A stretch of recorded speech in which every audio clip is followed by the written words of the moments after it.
தோழர்களே அனைவருக்கும் மாலை வணக்கத்தை தெரிவித்துக் கொண்டு, எந்த மாவட்டத்துக்கு சென்றாலும் நம்மளுடைய 81 பேர், மாநில வழக்கறிஞர் அணி 11 பேர், கழக செயலாளர்கள் 1680 பேர், 8580 பேர், 8580 பேர், 8580 பேர், 89,680 பேர், 680 பேர், 980 பேர், 980 பேர். தமிழ் மேல புல்டோசரை விட்டு ஏத்தனா ஏன் ஊசலாடாது? மேடையில் இறங்கிய சீமான், போதையில் நடந்த விபரீதம், அதை பற்றி அந்த பதிவை நம்ம விளவரியாக பார்க்க போகிறோம். போகிற போக்கில் நம்ம அணில் குஞ்சுகளையும் வறுக்க போகிறோம் அப்படிங்கிறத சொல்லிக்கிட்டு வீடியோக்குள்ளே போகிறோம். என்னது, இளைய தளபதி விஜய் தாக்கப்பட்டாரா? எதற்காக இறங்கினாரு அப்படின்னு பார்த்துக்கிட்டிங்கன்னா, ஒரு சரியான போதையில் ஒரு பத்திரிக்கையாளர்கள் போர்வையில் ஒரு ஊடக வெளிச்சத்தை வச்சுக்கிட்டு ஒரு டீம் உள்ளே இறங்குது. அந்த டீம் உள்ளே இறங்கின உடனே அண்ணன் சீமான் அவர்கள் மேடையில் பேசும்போது சலசலப்பு கொடுத்துக்கிட்டே இருக்கான். அப்போ அந்த சலசலப்பு பேசக்கூடிய அயோக்கிய பையன் யாரு? அவனுக்கு நம்ம பாஷையில், நம்ம ஒரு அரணியூர் மொழியில் ஒரு குடு கொடுத்தோம்னா சரியா போயிடுவான்னு சொல்லி சீமான் என்ன களத்தில் இறங்கியிருக்காங்க. அப்படி இறங்கின உடனேயே இந்த உடன்பிறப்புகள் இருக்காங்களா, செய்தியாளரை தாக்கிட்டாருங்க சீமான். செய்தியாளர்கிட்ட வம்புடுத்தாங்க சீமான் சொல்லி ஒரு பக்கம் அறிஞரை கிளப்புறாங்க. அது ஒரு பக்கம் போய்கிட்டு இருக்குன்னா, இந்த சம்பந்தமே இல்லாமல் வாண்டடா நானும் ரவுடி தான், நானும் அரசியல் களத்துக்கு வந்துட்டேன், நாங்கள் தான் அடுத்த முறை ஆட்சி அமைக்க போகிறோன்னு சொல்லிக்கிறேன். இந்த தற்கொலை கூட்டம் இருக்கலாம், அந்த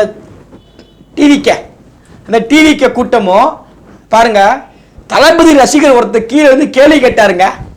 கேள்வி கேட்டதுனால சீமானுக்கு அவர்கள் கோவம் வந்துருச்சுங்க அப்படின்னு சொல்லி, அதனாலதான் சீமான் கீழே இருக்கிட்டாங்கன்னு சொல்லி ஒரு பக்கத்தில் அவங்க சுயம் படைச்சிக்கிறாங்க. ஆனால் உண்மையில் நடந்து என்னன்னு பார்த்துக்கிட்டிங்கன்னா, ஒரு முழு போதையில் ஒரு குடிகார பையன் குடிச்சு போட்டு கூட்டத்துக்கு வந்திருக்கான். கேட்டால் செய்தியாளர் எங்கேருந்து வந்திருக்கேன்னா, சன் தொலைக்காட்சியில் வந்திருக்கேங்க. அது ஏன் படி குடிச்சு வந்தேன், எங்கள் ஐயா விற்காரு நான் குடிக்கேங்கன்னு சொல்லி வந்திருக்கான். குடிகார ஒருத்தன் வந்து கூட்டத்தில் பிரச்சனை ஏற்படுத்தியிருக்கான். அந்த பிரச்சனைக்கு தான் சீமான் இறங்கி செவுல கொடுக்க போயிருக்காரு. வணக்கமும்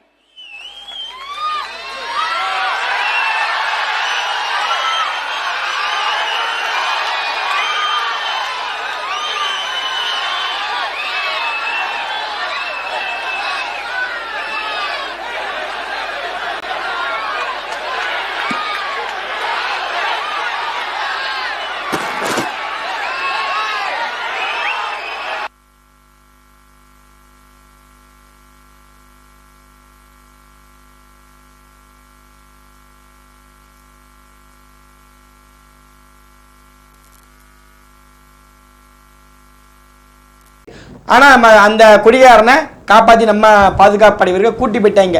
ஏன்னா குடிகாரம்ல குடிச்சு போட்டிருக்காம்ல, அந்த குடிச்சு போட்டவனுக்கு இது பிரச்சனை தரக்கூடாதுல்ல, தமிழ்நாட்டின் குடிமகன்ல அவனை காப்பாற்றி விட்டுருக்காங்க. ஆனால் அப்பாவுடைய விசுவாசி அவன் வந்து, அதனால அவனுக்கு ஐயோ பாவம், குடும்பத்தை கூட காப்பாற்றாம, பிள்ளைகளுக்கு சோறு கொடுக்காம, அப்புறம் அந்த குடும்பத்தை காப்பாற்ற எண்ணம் இல்லாமல் எதுவுமே இல்லாமல் குடிக்கக்கூடிய குடிகாரன் அவன் சீமானுடைய மேடையில் ஏறி நின்று பேசும்போது பிரச்சனை ஏற்படுத்தியிருக்கான். அதுதான் நடந்த சம்பவம். ஆனால் இவங்க வேற ஒரு விதத்தை பரப்பிக்கிட்டு இருக்காங்க.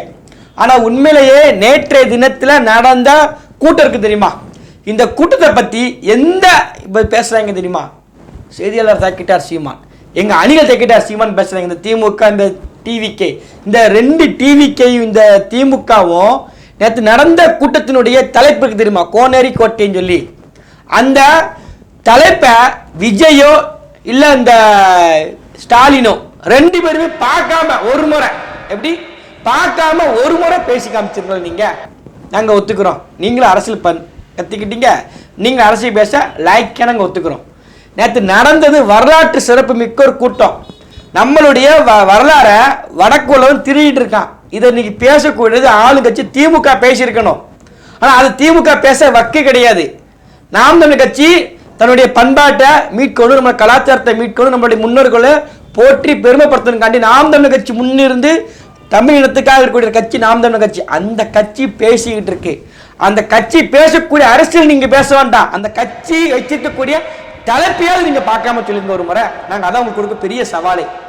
பெரிய டாஸ்க்கு. விஜய்லாம் நீங்க பேப்பர் படிக்காம அந்த ஒரு வார்த்தை அந்த பேரை சொல்லிடட்டும். அவர் வந்து அந்த ஊர் எங்க இருக்கு, அது என்ன பிரச்சனை, அங்க மன்னர் யாரு, எதுக்காக இந்த அரசியல் நடந்துகிட்டு இருக்கு, விஜய் பேசுவாரா? இந்த நம்ம ஊர் நடந்த கொலையை பேசுறதுக்கே வக்கில்லாத ஒருத்தர் சீமான் அவர்கள் வந்து இறங்கி போய் பேசிட்டாருங்க, இறங்கிட்டாருங்க. ஒரு அரசியல் மாண்பு இல்லாதவருங்க. இந்த மாண்பை பற்றி திமுக கட்சிக்காரன் பேச நம்ம முதல்ல வந்து பொது இடத்துல ஒரு பேருந்தில் பயணிச்சுக்கிட்டு இருக்கான். அவனை செவுட்டில் எடுத்தவர் தான் உங்கள் தலைவர் ஸ்டாலின். செல்ஃபி எடுக்க வந்து ஃபோனை தூக்கி கீழே போட்டவர் தான் உங்கள் தலைவர் ஸ்டாலின். இந்த பக்கத்தில் இவங்க யாரு, நம்ம அணில் குஞ்சுங்க, அவங்க என்ன பண்ணுறாங்க, சீமான் அவர்கள் வந்து எங்கள் தொண்டை களி கட்ட பேர் சீமானவருக்கு வந்து கோவம் வந்துருச்சு அப்படிங்க. என்னங்கடா டே, பல பத்திரிகை சந்திப்பு சந்திச்சு எத்தனை பேரை பத்திரிகையாளர் சந்திப்புல அடுத்து என்ன அவ்வளவுதான் கேள்வின்னு கேட்ட ஒரே அரசியல் கட்சி தலைவர் சீமானன் மட்டும்தான். இப்போ யாருமே கிடையாது. செய்தியாளர் சந்திப்புனாலே ஓடி போற ஸ்டாலின் எங்க, செய்தியாளர் சந்திப்புக்கே வராத விஜய் எங்க, செய்தியாளர் சந்திப்பை சந்திச்சு அடுத்த கேள்வி இருக்கா வேற என்ன அப்படி கேட்கக்கூடிய சீமானன் எங்க. இவங்க வந்து விஜய் அவர்களுடைய தொண்டை கேட்ட கேள்விக்க சீமான் கோவப்பட்டாப்லையா? என்னங்கடா டே, ஒரு லாஜிக்காக என்ன பண்ணவங்களுக்குலாம் வந்து நான் உங்களுக்கு உண்மையே முடிதா இல்லை மண்டையில் மூளையமானவங்களுக்குலாம் இல்லை வந்து இப்போ சீமான் அண்ணன் இறங்கி வந்ததே இவங்களுக்கு கோவப்படுறாங்க. அவர் இப்படி இறங்கி வந்துட்டாரு, தொண்டர்களை பாருங்க, தொண்டரை அடிச்சுட்டாருங்க அப்படி மாதிரி ஒரு வதந்தி பரப்புறாங்க. இதே உங்க தளபதி மேடை பேசிட்டு இருக்கும்போது செருப்பை கொண்டு எரிஞ்சவங்க நீங்களா வந்து பேசலாமா? செருப்பு விஜய் மேலே செருப்பு தூக்கி எரிஞ்சவங்க.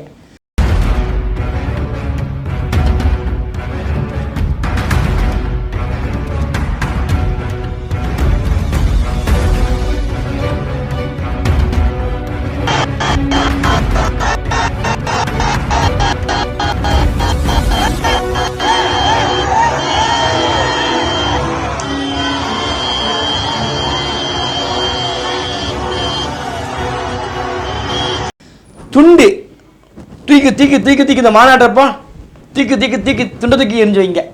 ஒரு தொண்டை விஜயை பார்க்க வந்தான், அந்த வந்தவனுக்கு கண்ணை தூக்கி மண்டல் நெத்தி போட்டில் வச்சவங்க நீங்கள் அரசியல் நாகரிகம் அரசியல் படம் யாருக்கு எடுக்கிறீங்க? சீமானனுக்கு எடுக்கிறீங்க. என்னன்னா சீமானனை இறங்கி போகும்போது அங்கே வந்து வாய்ஸ் ஓவரில் வந்து ஒரு எடிட்டிங் பண்ணிட்டாங்க. ஏன்னா இவங்க தானே எடிட்டிங் பிறந்தவங்க. நீங்கள் வந்து குறப்பிரசவத்தில் உட்காந்து எடிட்டிங் மட்டும் தான் பண்ணுவாங்க. இவங்களுக்கு என்ன தெரியும், உங்களுக்கு வந்து ட்ரோல் பண்ண தெரியும், எடிட் பண்ணி இங்கே ஒன்று பேசுனதா அங்கே ஒன்று பேசுகிற மாதிரி எடிட் பண்ண தெரிஞ்ச திமுகவுக்கு டஃப் கொடுப்பாங்க டிவிகே கட்சிக்காரங்க. ஏன்னா அவங்க பொழப்பே இதுதான், பொய் பரப்புறது, வதந்தி பரப்புறது. சினிமாவில் பல பேருடைய வாழ்க்கையை சோழி முடிச்சவங்க, யாரையுமே வளர விடாதவங்க. நீங்கள் நல்லா யோசிச்சு பாருங்க. திரும்ப திரும்ப சொல்கிறேன், கமலஹாசன் அரசியலுக்கு வரும்போது கூட சில பேர் நடிகருங்கிற பேரில் யாரோ ஒருத்தன் தெரிஞ்ச முகமாக ஒருத்தன் வந்து நின்னான். இவர் இந்த பாடகர், இவர் இந்த அசிஸ்டன்ட் டைரக்டரு, இவர் ஒரு மியூசிக் டைரக்டரு, இவங்க வந்து துணை நடிகர் அப்படின்னு சொல்லி யாராவது ஒருத்தவங்க வந்தாங்க. ஆனால் விஜய் வரும்போது உச்சபட்ச நடிகர், 250 கோடி சம்பளத்தை விட்டு போட்டு வந்துட்டேன், நான் உச்சத்தில் நிற்கேன், பீக்கில் நிற்கேன், பீக் போக அப்படின்னு பேசினார்லா. இந்த பீக்கில் நீக்க நடிகர் நம்பி ஏதாவது ஒரு நடிகர் வந்திருக்காங்களா? வரமாட்டாங்க. ஏன்னா இவன் போனால் தமிழ்நாட்டிற்கு பிடித்த சினிமாவில் பிடித்த சாபை கேடு விஜய். அது அவங்க நல்லாவே தெரியும். நல்ல வேலைப்பா, பாதியிலே போயிட்டான்பா. இவன் இருக்கிற வரைக்கும் தமிழ் சினிமா உருப்பட விடலை. இவங்களே சுற்றி வர வச்சாங்க. தமிழ் சினிமா இனிமேலாச்சும் முன்னேறுகின்ற சந்தோஷத்தில் இருக்கிறாங்க. ஒருத்தவங்களும் விஜய் நம்பி போகலை. யோசிச்சுக்கோங்க, கட்சிகள் போகிறது வேற, ஒரு சின்ன ஆக்டர் கூட போல பாருங்க நீங்க.